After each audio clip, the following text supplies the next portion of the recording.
CM ರಾಜೀನಾಮೆ ಕೊಡ್ತಾರೆ ಅನ್ನುವಂತಹ ಒಂದಷ್ಟು ಚರ್ಚೆ ನಡೀತಾ ಇದೆ. ಕ್ಲಾರಿಟಿ ಇದೆಯಾ ಸರ್? ಅಂದ್ರೆ ಕ್ಲಾರಿಟಿ ಕೊಟ್ಟಿದ್ಯಾ ನಿಮ್ಗಳಿಗೆ ಏನಾದ್ರು ರಾಜೀನಾಮೆ ಕೊಡ್ತಾರೆ? ಅದನ್ನೇ ನಾನು ಹೇಳ್ತಾ ಇದ್ದೀನ. I repeat once again, until and unless Surjewala ji comes here and makes an announcement of whatever decision High Command has taken, that will be announced tomorrow by General Secretary.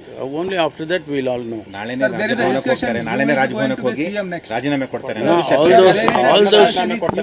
All those speculations, the answer will be given by General Secretary tomorrow. Sir, there is a more discussion regarding and you will become a Chief Minister of Karnataka. No, I again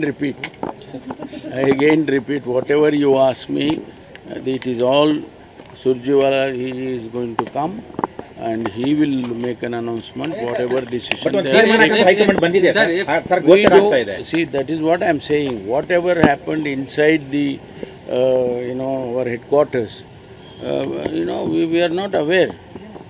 Only when General Secretary Venugopal ji came and announced that the discussion was related to Rajya Sabha and Council. That's all we know. Sir, if ನೀವು ಕೂಡ ಹಿರಿಯ ರಾಜಕಾರಣಿ, ಸಿದ್ದರಾಮಯ್ಯನವರು ಅಷ್ಟು ಸುಲಭವಾಗಿ ಪದತ್ಯಾಗಕ್ಕೆ ಒಪ್ಪಿಕೊಳ್ತಾರಾ? How can I say that? No, he has to say, not me. ಡೆಲ್ಲಿಗೆ ಅವ್ರ ಜೊತೆನೆ ಹೋದ್ರಿ, ಡೆಲ್ಲಿಯಿಂದ ಅವ್ರ ಜೊತೆನೆ ಬಂದ್ರಿ, ಸೊ ಹಾಗಾಗಿ ನಿಮಗೆಲ್ಲ ಮಾಹಿತಿ ಅನೇಕ ಸಂದರ್ಭದಲ್ಲಿ ಡೆಲ್ಲಿಗೆ ನಾವೆಲ್ಲ ಒಟ್ಟಿಗೆ ಹೋಗಿದ್ದೀವಿ, ಒಟ್ಟಿಗೆ ಬಂದಿದ್ದೀವಿ. ಇದು ಒಂದು ಅಂಥದ್ದೇ ಈ 3 ವರ್ಷದಲ್ಲಿ ನೆನ್ನೆ ಹೋಗಿದ್ದು ಸರ್.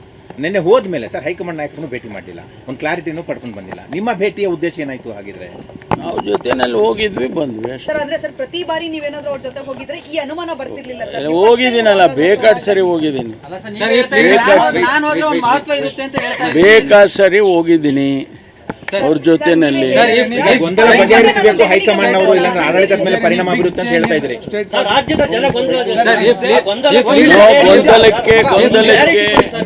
ಗೊಂದಲಕ್ಕೆ ನಾಳೆ ನಮ್ಮ ಸುರ್ಜೇವಾಲಾ ಅವರು ಬರ್ತಾರೆ, ಇವತ್ತೇ ಬರ್ತಿದ್ದಾರೆ. ನಾಳೆ ಅವರು ಇವತ್ತು ಅಥವಾ ನಾಳೆ ಅವರು ಪ್ರೆಸ್ ಕಾನ್ಫರೆನ್ಸ್ ಕರಿಬೋದು ಅಥವಾ ನಿಮ್ಮನ್ನು ಕರೆಸಿ ಹೇಳ್ಬೋದು. ಅದಕ್ಕೆ ಒಂದು ತೆರೆ ಬೀಳುತ್ತೆ. ನಮ್ಮ ಕಾರ್ಯಕ್ರಮಗಳನ್ನ ನೀವು ನೋಡ್ತಾ ಇದ್ರೆ ನಮ್ಮ ಚಾನೆಲ್ ಅನ್ನ ಸಬ್ಸ್ಕ್ರೈಬ್ ಮಾಡಿ, ಪಕ್ಕದ ಬೆಲ್ ಐಕಾನ್ ಒತ್ತಿ ನಮ್ಮನ್ನ ಬೆಂಬಲಿಸಿ.